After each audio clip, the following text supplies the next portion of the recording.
얼마 전까지만 해도 전국에 산불 때문에 참 걱정이 많았습니다. 이 불이 크게 번져서 많은 사람들이 아픔을 겪은 줄 압니다. 이렇게 큰 산불이 번지게 된 것이 여러 가지 이유가 있다고 하는데, 기후가 굉장히 건조해서 그렇기도 하고, 또 바람이 또 되게 강하게 불지 않았습니까? 그런 이유도 있었습니다.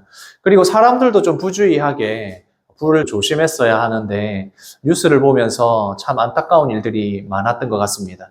산불에 대한 요인 중에 하나를 꼽는 것이 우리나라 산에 있는 나무, 그 중에서도 이 소나무 때문에 그렇다는 기사를 보았습니다. 이 소나무가 예전에는 항상 푸른 나무, 잎이 사시사철이 있어서 그것이 굉장히 좋은 나무다라는 이미지가 있었는데, 이번에 산불이 크게 번진데 이 소나무가 역할을 좀 했다고 하더라고요. 소나무가 불이 한번 붙으면 잘 꺼지지 않는다고 합니다. 안에 있는 송진이나 이런 것 때문에 잘 꺼지지도 않고, 그리고 이 가늘고 촘촘한 이 소나무 잎 때문에 위에서 헬기로 아무리 물을 뿌려도 이 잎이 물이 안 들어가는 겁니다. 그래서 산불이 크게 번졌다, 이런 이야기를 들었습니다. 그래서 왜 이렇게 소나무가 많이 있냐, 소나무가 없었어야 되는데, 이런 이야기까지 나오는 겁니다. 그런데 산림에 관련된 분이 이 소나무가 왜 우리나라에 많이 심겨져 있을까를 이야기해 주었습니다. 우리나라가 그 전에 이제 일제시대 때는 우리나라에 좀 괜찮은 좋은 목재들은 거의 다 베어갔답니다. 좋은 나무들을 다 베어가고, 그리고 그 이후에 6.25 전쟁이 있었으니까 그 6.25 전쟁을 겪으면서 온 산에 나무들이 없었답니다. 그 시절에는 모든 산들이 거의 다 민둥산이었답니다. 그리고 이 전쟁이 일어나고 사람들이 살기 어렵고 연료를 사용할 수 있는 것이 없으니까 그 산에 있는 나무들을 다 베어서 쓰는 겁니다. 그러니까 나무들이 아무것도 없는 그런 민둥산들만 있었는데, 이제 우리나라에서 산을 푸르게 만들자라고 해서 나무들을 심었답니다. 그렇게 나무를 심었는데 우리나라 대부분의 산이 굉장히 땅이 척박하답니다. 그래서 웬만한 나무들은 잘 살 수가 없는데, 그 중에 살아남을 수 있는 나무 중에 하나가 바로 소나무인 겁니다. 이 소나무가 잘 살아남는 수종이었고, 그리고 이 대부분의 나무들은 땅에 넓게 뿌리를 펼치는데 이 소나무는 깊게 뿌리가 간답니다. 그러니까 동해안이나 이런 데 바람이 많이 불고, 우리나라는 또 태풍이 많이 오지 않습니까? 그렇게 태풍이 불고 바람이 세게 불면 대부분의 나무들이 넘어가는데, 소나무는 가지는 부러지지만 웬만하면 나무가 쓰러지지 않는 겁니다. 그러다 보니까 이제 남아있는 소나무가 많이 있었고, 그 소나무들이 많이 남아있는 숲에 불이 붙었으니까 잘 안 꺼져서 산불이 크게 되었다, 이런 이야기를 했습니다. 다행히도 어제 저녁부터 비가 좀 많이 와서 어느 정도는 건조함이 해소되지 않았나, 그런 생각을 하게 됩니다. 이렇게 예전에는 늘 푸른 소나무라고 해서 좋다고 했는데, 이제 시간이 지나서 보니 이제 산불의 원인이 되는 그런 나무가 된 것입니다. 언제나 푸르고 좋은 나무, 그 이미지가 이제는 산불을 일으키는 원인이 되는 나무, 이렇게 돼버린 것입니다. 참 변하지 않는 것이 없구나, 이런 생각이 듭니다. 소나무의 사시사철 이 푸르름 때문에 그렇게 좋다고 했다가 이제는 산불을 일으키는 천덕꾸러기가 되는 그런 소나무가 된 것입니다. 시간이 지나면 이미지도 변하고 많은 것들이 변합니다. 변하지 않는 것이 참 없다, 그런 생각이 듭니다. 그러나 우리가 지금 이 시간에 변하지 않는 한 가지를 알고 있습니다. 하나님의 마음은 변하지 않습니다. 하나님의 약속은 변하지 않습니다. 하나님이 우리를 향한 그 약속과 마음은 변하지 않습니다. 옆에 있는 분들에게 이렇게 한번 인사해 주시겠습니까? 당신을 향한 하나님의 마음은 변하지 않습니다. 이렇게 한번 인사해 주십시오.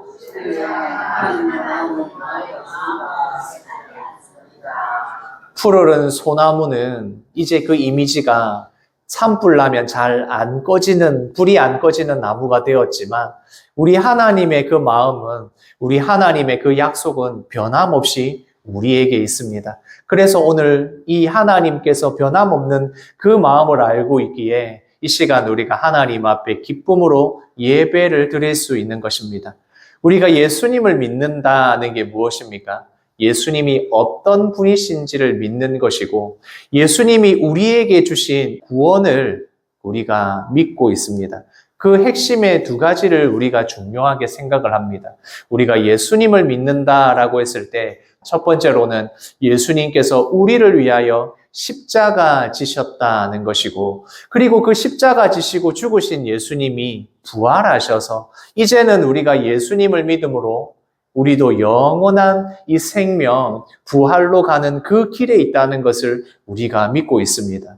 우리가 주일을 지나고 나서부터 고난주간이 시작이 될 것인데 예수님의 십자가의 고난, 십자가에서 당하신 그 고난을 생각하고 묵상하면서 또한 그것이 우리에게 기쁨과 감사가 되는 이유는 우리에게 영원한 생명을 주시는 부활의 시작이 되기 때문에 그렇습니다. 예수님께서 십자가를 지시고 예수님이 부활하시는 이 모든 일들은 사실 그 당시에 이루어진 하나님의 구원 계획이었습니다. 이 하나님의 구원 계획은 예수님이 오셔서 시작된 것이 아니라 이미 하나님께서 이 세상을 우리를 창조하신 이후부터 변하지 않는 하나님의 구원 계획 안에 있었던 것입니다. 그래서 우리가 예수님을 믿는다는 것은 하나님이 구원하시는 이 계획이 과거에서부터 처음부터 있었던 그 계획이 변함이 없는 것이고 그리고 그 변함없는 계획 안에서 예수님이 십자가를 지시고 또한 부활하셨다는 것을 우리가 믿는 것입니다. 이 예수님이 어떤 분이신가를 우리가 알고 있지만 예수님을 따라다니던 제자들은 예수님이 하신 그 놀라운 기적과 능력들을 보고 있었지만 진짜 예수님이 어떤 분이신지 예수님이 왜 이 땅에 오셨는지를 그 당시에는 깨닫지 못했습니다. 제자들이 깨닫지 못하다가 깨닫게 된 계기는 언제냐 하면 예수님께서 부활하고 승천하신 이후에 알게 됩니다. 마가의 다락방에서 예수님께서 함께 모여서 오실 성령님을 기다려라 라고 했을 때 그 제자들이 기도하고 모여 있었을 때 성령의 감동하심을 잊게 됩니다. 그때서야 예수님께서 말씀하셨던 것이 바로 이것이구나. 예수님이 왜 이 땅에 오셨고 왜 십자가를 지셨으며 부활하시고 승천하셨는지에 대한 것을 그때서야 알게 된 것입니다. 그러니까 이 제자들도 예수님의 그 놀라운 일들을 듣고 보고 그 예수님의 기적들을 보고 예수님이 가르쳐 주심을 말씀들을 들었지만 결국엔 성령 하나님을 통해서 그들이 깨닫게 된 것입니다. 그렇게 깨닫게 된 제자들이 그 이후에 예수님께서 왜 이것을 기억하고 기념하라고 하셨는지를 알게 되었다는 것입니다. 예수님께서 유월절에 잡히시기 전, 그러니까 십자가 지시기 전 제자들과 함께 식사를 하게 됩니다. 그 유월절 식사의 자리에서 마지막 식사의 자리이기도 하고 예수님은 그 모든 일들을 제자들에게 기억하고 기념하라고 하셨습니다. 이 식사의 자리가 중요하기 때문에 그렇습니다. 이 제자들이 성령님을 통해서 깨닫게 된 이 식사의 자리, 우리가 지금도 동일하게 깨닫고 은혜를 누리는 시간이 되기를 원합니다. 예수님과 함께 식사를 한다. 이것은 굉장히 중요한 일이기 때문에 그렇습니다. 말씀을 함께 읽겠습니다. 때가 이르매 예수께서 사도들과 함께 앉으사 이르시되 내가 고난받기 전에 너희와 함께 이 유월절 먹기를 원하였노라. 예수님께서 이 유월절의 제자들과 함께 식사의 자리를 너무나도 먹기를 원하고 원하였다라고 말씀하고 있습니다. 이제 예수님이 고난받기 전에 왜 이 유월절 이 식사를 하기를 원했는지를 우리가 말씀을 통해 깨닫기를 원합니다. 사실 우리가 식사를 같이 한다, 음식을 나눈다는 것은 큰 의미가 있습니다. 기념일이나 아니면 축하할 자리가 있으면 함께 우리 같이 밥 먹자, 우리 생일 잔치하자, 우리 기념일이니까 같이 외식할까 이렇게 하지 않습니까? 가까운 사람들과 함께 음식을 나눈다는 것은 친분을 나누는 것도 있고 그 날을 기억하고 기념하는 중요한 행사가 되기도 합니다. 그런데 예수님께서 이 유월절에 제자들에게 함께 식사를 하자고 한 것은 친한 사람들이 예수님과 제자들이 함께 밥을 먹는다, 유월절 명절을 지킨다, 이것보다 더 큰 의미가 있었다는 것입니다. 유월절에 식사를 같이 한다는 것은 명절의 중요한 하나의 행사이기도 했습니다. 유월절은 이스라엘 백성들이 출애굽한 사건, 그러니까 애굽의 노예 생활을 하다가 하나님께서 구원하신 것을 기념하여서 지키는 명절입니다. 그래서 이 명절에는 음식들을 먹으면서 이날이 하나님께서 우리를 구원하신, 노예 생활하던 우리를 구원하신 날이다라는 것을 생각하는 것입니다. 그래서 누룩이 없는 떡을 먹고 쓴나물을 먹고 그 양을 먹으면서 이 날이 어떤 날인가를 기억하게 되는 것입니다. 그런데 이 날에 유월절의 가장 중요한 핵심은 무엇이냐? 하나님께서 유월절이 어떤 날인지를 이스라엘 백성들에게 경험시켜 주신 것이 있습니다. 이 이스라엘 백성들에게 하나님의 심판이, 죽음이 지나갈 때에 이 이스라엘 백성들에게 어린 양을 잡아 그 양의 피를 문설주에 바르라고 하지 않습니까? 그래서 문설주에 어린 양의 피가 발려 있는 집은 이곳이 하나님의 백성의 집이다라고 해서 이 집에서 하나님의 심판이 지나가게 되고, 그리고 이집트에 있는 사람들의 모든 첫 아들, 장남들이 죽음을 맞이하는 하나님의 심판이 있게 됩니다. 그런데 하나님의 심판이 넘어가는 것은 바로 유월절에 어린 양의 피로만 가능했습니다. 하나님의 심판을 피하는, 하나님이 심판하시는 것을 넘어가는 방법은 어린 양의 희생, 누군가의 희생이 있어야만 가능하다는 것을 보여주시는 것입니다. 같이 읽겠습니다.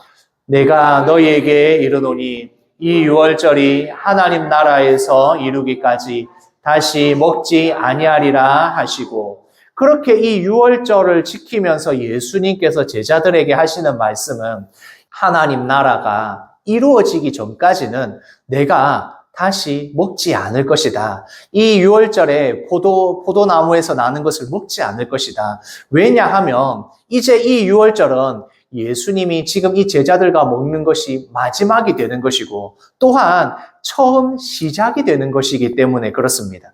옛 유월절의 의미는 이스라엘 백성들이 하나님이 구원하셔서 출애굽하게 된 것을 기념하였다면 이제 예수님과 하는 유월절의 식사를 통해서 새로운 의미가 된다. 그러니 그때까지 내가 이 식사를 하지 않겠다라고 말씀하시는 겁니다. 예수님께서 십자가에서 죽으시고 예수님께서 부활하시고 나면 이제 하나님의 나라가 이루어집니다. 그래서 예수님이 하나님의 나라가 이르기까지 내가 먹고 마시지 않겠다라고 하시는 겁니다. 하나님의 나라가 어떻게 완성이 됩니까? 예수님이 십자가에서 죽으시고 부활하심으로 하나님의 나라가 완성된다는 말입니다. 그러니까 다시 말해서 예수님의 이 죽으심, 그리고 예수님의 이 십자가, 이 예수님의 부활하심이 하나님 나라에서 가장 중요한 부분이고, 하나님의 나라가 이루어지기 위해서는 반드시 예수님이 십자가를 지셔야 한다는 말입니다. 바로 그 일을 통하여서 이 유월절의 의미가 완전히 새롭게 되는 것입니다. 지금 사진을 한번 보시면 이게 뭔지 아시겠습니까? 그림자가 있으니까 뭐처럼 보이십니까? 예, 나무의 그림자입니다. 그래서 나무의 그림자를 보면서 저기에 나무가 서 있구나라는 걸 알 수 있습니다. 그런데 나무가 서 있다는 것은 알 수 있지만 그것이 완전히 나무처럼 보이지 않고 희미하게 저거는 나무구나라는 걸 알 수 있습니다. 그림자는 그림자일 뿐입니다. 지금까지 하나님이 약속을 주셔서 이 하나님의 약속이 어떻게 이루어지는지를 구약의 말씀을 통해서 보여주셨습니다. 그 구약을 통해서 보여주신 것이 바로 제사의 제도입니다. 가축을 죽여서 그 희생을 통해서 하나님과 함께 교제할 수 있게 하신 것, 그것을 통해서 보여주셨고, 또 6월절에 어린 양을 잡아서 그 피를 문설주에 발라서 하나님의 심판이 지나가는 것을 보여주시는 것은 다 그림자와 같은 것이었다는 겁니다. 그러면 완성된 진짜 실체는 무엇이냐? 그러면 우리가 그림자를 통해서 보게 되는 나무가 무엇이냐? 지금 예수님이 보여주고 계시는 것입니다. 하나님의 약속이 완전하게 이루어지는 것이 무엇인지를 바로 이 나무를 보듯이 보여주시는 겁니다. 예수님께서 십자가에서 죽으시고 그 희생의 피를 흘려주셔야만 하나님의 구원이 일어나고 하나님의 심판이 우리를 넘어가서 우리가 온전히 살 수 있게 되는 것입니다. 이 모든 것을 위해서는 반드시 필요한 것이 있습니다. 같이 읽겠습니다. 하나님과 관계를 회복해야 한다. 하나님의 나라가 완성이 되고 우리의 죄가 용서를 받고 우리가 영원한 생명 가운데에 살아가기 위해서, 구원받기 위해서 반드시 하나님과 관계가 회복이 돼야 됩니다. 구약시대에 하나님께서는 하나님과 관계를 회복하는 방법을 하나님 앞에 가축을 잡아 죽여서 그것을 하나님 앞에 드림으로 관계가 회복되는 것을 그림자와 같이 보여주셨다면 이제 하나님과 관계를 회복되기 위해서 모든 사람의 죄를 용서하시는 예수님의 십자가의 그 희생을 말씀하고 계시는 겁니다. 그런데 우리가 하나님께 나아가고 하나님과의 관계를 회복하기 위해서 우리가 할 수 있는 방법이 있느냐? 아무것도 없는 것입니다. 하나님과 관계를 회복하기 위해서 이 죄 때문에 하나님께 나아갈 수 없는데 그걸 해결할 수 있는 유일한 방법은 하나님께서 우리를 용서하시는 방법밖에 없습니다. 그런데 우리가 하나님의 용서를 받기 위해서는 여전히 걸림돌인 죄가 있는데 그 죄의 문제를 해결하기 위해서는 예수님이 희생 제물이 되셔야 한다는 것입니다. 바로 이 일을 위하여 기념하고 기억하는 것이 6월절 식사의 자리가 되는 것입니다. 예수님께서는 식사를 하시면서 제자들에게 그 의미를 하나하나 알려주십니다. 같이 읽겠습니다. 또 떡을 가져 감사 기도하시고 떼어 그들에게 주시며 이르시되 이것은 너희를 위하여 주는 내 몸이라. 오늘 이 내용을 보면 떡을, 그러니까 빵을 찢어서 나누어서 제자들과 함께 먹으면서 이 말씀을 하십니다. 여기서 떡이라고 하니까 그냥 쫀득쫀득한 떡이 아니라 이렇게 잘게 부실 수 있는 빵을 의미합니다. 이 빵을 이렇게 나누어서 먹으면서 이것이 내 몸이다 라고 하십니다. 빵이 진짜 예수님이 몸이 아니라 빵을 나누어 주시면서 이 떡을 나누어 주시면서 이것이 상징적인 의미의 예수님의 몸이다 라고 알려주시는 겁니다. 우리가 성찬식을 하지 않습니까? 그 성찬식을 하면서 이렇게 떡을 나누어 먹으면서 그 의미를 생각합니다. 새로운 6월절, 예수님이 시작하시는 이 새로운 6월절이 시작되는 방법이 무엇이냐? 예수님이 희생 제물이 되십니다. 그래서 이 떡을 나누는 것으로 그 의미를 설명해 주시는 겁니다. 제사를 드릴 때에, 하나님 앞에 제사를 드릴 때에 가축을 잡아서 각을 뜹니다. 그러니까 그 가축을 잡아서 그 온몸을 나누어서 그것을 하나님께 다 불살라 드리는 것처럼 예수님의 몸이 그렇게 갈기갈기 찢겨야 된다. 이것을 우리에게 알려주시는 것입니다. 실제로 예수님께서 잡히시고 십자가에 돌아가시기 전에 온몸이 채찍에마다 찢기시고 온몸을 피를 흘려주시는 것, 이것을 상징하기 위해서 떡을 나누시면서 그것을 내 몸이다 라고 하시는 겁니다. 예수님이 우리를 위하여 희생제물이 되셔야만 우리가 완전한 구원을 하나님의 나라 백성이 될 수 있다는 것입니다. 같이 읽겠습니다. 저녁 먹은 후에 잔도 그와 같이 하여 이르시되 이 잔은 내 피로 세우는 내 언약이니 곧 너희를 위하여 붓는 것이니라. 하나님 앞에 제사를 드릴 때에 그 제물의 피를 바르고 그 피를 흘려서 하나님 앞에 죄 용서를 받았다, 하나님과 관계가 회복되었다는 것을 상징하고 보여주었듯이, 그리고 또한 어린 양을 잡아서 문설주에 발라서 유월절에 하나님의 심판을 넘어가는 것처럼 예수님께서 피를 흘려주셔야만, 예수님이 십자가에서 죽으셔야만 이 언약이 완전하게 이루어진다. 그래서 하나님의 계획은, 하나님의 이 구원 계획은, 하나님이 언약한 이 약속은 예수님의 피로 세워지게 되는 것입니다. 그래서 포도주를 나누어 주면서 이 상징적인 의미가 되는 예수님의 피에 대해서 말씀하고 계시는 것입니다. 같이 읽겠습니다. 예수님의 피로 새 언약이 세워졌다. 예수님께서 십자가에서 피를 흘려주심으로 새 언약이 시작되는 것입니다. 그 새 언약이 무엇입니까? 바로 우리가 구원받는 것입니다. 예수님 안에서 영원한 생명을 받는 것입니다. 죄로 인해서 죽을 수밖에 없는, 우리는 어쨌든 간에 죽을 수밖에 없는, 죄로 인하여 죽을 수밖에 없는 자들이었는데 바로 예수 그리스도의 피로 새 언약이 세워지는 것입니다. 바로 그 일을 기억하고 기념하기 위해서 포도주를 제자들에게 나누어 주시면서 이렇게 말씀을 하시는 겁니다.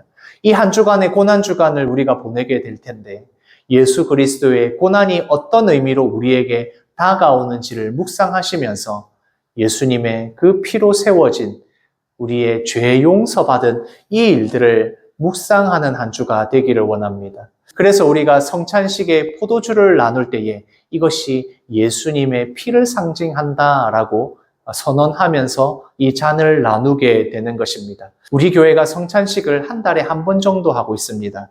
부활절에도 저희가 성찬식을 하게 될 것인데 우리가 이 포도주를 먹으면서 생각하고 묵상해야 될 것은 이것이 바로 예수 그리스도께서 우리를 위하여 흘려주신 피를 상징하는 것이다. 그렇게 생각을 하게 되면 그 의미가 우리에게 다가오게 될 것입니다.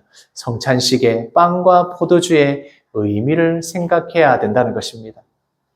참 세상이 빠르게 변하고 있습니다. 그렇지 않습니까? 뉴스나 이런 걸 보면서 인공지능이 발달하는 것을, 발전하는 것을 보면서 이야, 진짜 모든 것이 빨리빨리 변하는구나 그런 생각이 듭니다. 요즘은 스마트폰만 있으면 뭐 어디 안 가도 온 세상 다 가볼 수 있지 않습니까? 내가 사고 싶은 거 그냥 스마트폰만 있으면 다 살 수 있는 시대가 되었습니다. 아무리 멀리 있는 사람과도 통화하는 것 순식간에 가능한 그런 시대가 되었습니다.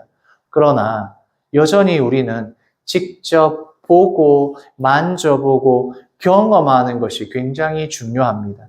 어디 가지 않아도 스마트폰으로 온 세상을 다 볼 수 있지만 여전히 우리는 그것을 직접 경험하고 만지고 보는 것이 너무 중요합니다. 그래서 우리가 여행을 가지 않습니까? 거기 안 가도 우리 얼마든지 TV 보고 스마트폰 보면 거기 간 거하고 똑같다. 이렇게 이야기를 할 수 있지만 직접 가서 경험하고 본 것은 완전히 다른 것입니다. 여행을 가서 그곳에서 먹었던 음식, 그곳에서 경험했던 것을 생각하고 떠올려 보면 유튜브로 보고 스마트폰으로 보았던 거와는 완전 달랐던 그 경험들, 내 기억 안에, 내 생각 안에 들어있는 것을 보게 됩니다. 결국 사람은 직접 만져보고, 직접 경험하고, 직접 해야 되는 그 일들을 통해서 더 잘 알게 되고, 인식하게 되고, 기억하게 된다는 것입니다.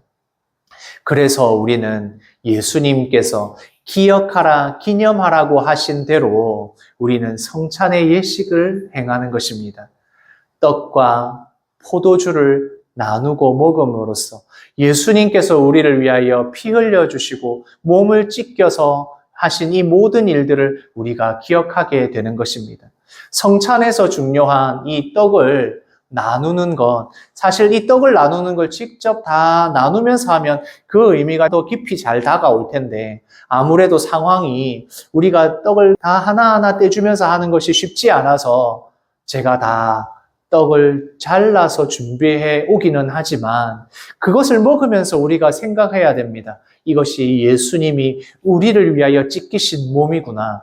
이것이 바로 예수님이 우리를 위하여 흘리신 피구나. 보혈을 흘려주셨구나. 라는 그 상징적인 의미들을 생각하면서 먹고 마시게 되면 이 성찬을 행할 때 우리에게 더 큰 은혜와 기쁨이 있을 것이라고 생각이 듭니다.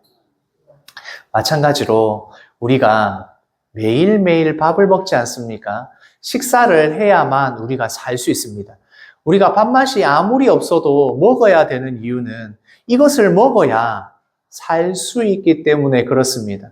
그래서 예수님은 제자들에게 이 유월절에 함께 식사를 하면서 꼭 먹어야만 살 수 있는 이 식사의 자리를 통해서 예수님이 우리에게 어떠한 것을 주시는 분인지를 알려주신 것입니다. 물론 유월절의 그 명절의 의미도 있지만 새로운 언약이 시작되는 이 유월절 식사를 통해서 어떻게 해야 우리가 살 수 있는가를 보여주신 겁니다. 그래서 예수님이 보여주신 것은 바로 이것입니다. 같이 읽겠습니다. 진짜 살기 위해서는 무엇을 먹어야 하는가? 우리가 열심히 밥을 먹고 식사를 하면 우리의 생명이 연장되고 연장되지만 결국에는 우리는 죽음을 향해서 달려가고 있지 않습니까? 그러나 바로 이 예수님께서 유월절의 만찬을 통해서 알려주시는 겁니다. 진짜 살기 위해서 먹어야 하는 것은 예수님의 몸과 예수님의 피다. 이것을 우리에게 알려주시고 제자들에게 알려주시는 것입니다. 예수님의 몸과 피를 먹는다는 것이 무엇입니까? 예수님을 믿는다는 것입니다. 예수님의 몸과 피를 상징하는 바로 그 말씀을 우리가 먹음으로, 믿음으로, 우리가 아멘으로 받음으로 말미암아 우리가 영원한 생명이 살게 되는, 진짜 살게 되는 것입니다. 예수님의 몸과 피를 먹는다는 게 어떤 의미인지 아시겠죠? 예수님을 온전하게 우리의 구원하시는 그분으로 믿게 된다는 것입니다. 우리 영대교회 성도님들, 한 주간, 고난주간이 시작이 될 텐데 이 예수님의 고난과 이 모든 것을 묵상하면서 우리에게 살과 피를 찢겨 흘려주신 그 예수님을 기억했으면 좋겠습니다. 같이 읽겠습니다. 교회는 예수님의 십자가 위에 세워졌다. 바로 하나님의 나라를 이루는 그 교회가 예수님이 피 흘려주시고 십자가에서 죽으심으로 세워졌다는 것을 생각하면 우리에게는 큰 은혜가 되는 것입니다. 오늘 우리 영대교회 성도님들에게 식사의 자리를 한번 초대하고 싶습니다. 예수님과 함께하는 이 식사의 자리에 참여하시겠습니까? 이 식사의 자리에 참여함으로 영원한 생명, 진짜 우리를 살리는 이 생명의 길을, 우리에게 생명이 되는 영원한 생명 되시는 예수님과 함께하는 이 식사의 자리, 매일매일의 삶에서 예수님과 함께 식사하는 바로 이 영원한 생명의 자리가 우리 성도님들에게 있기를 소원합니다. 아멘.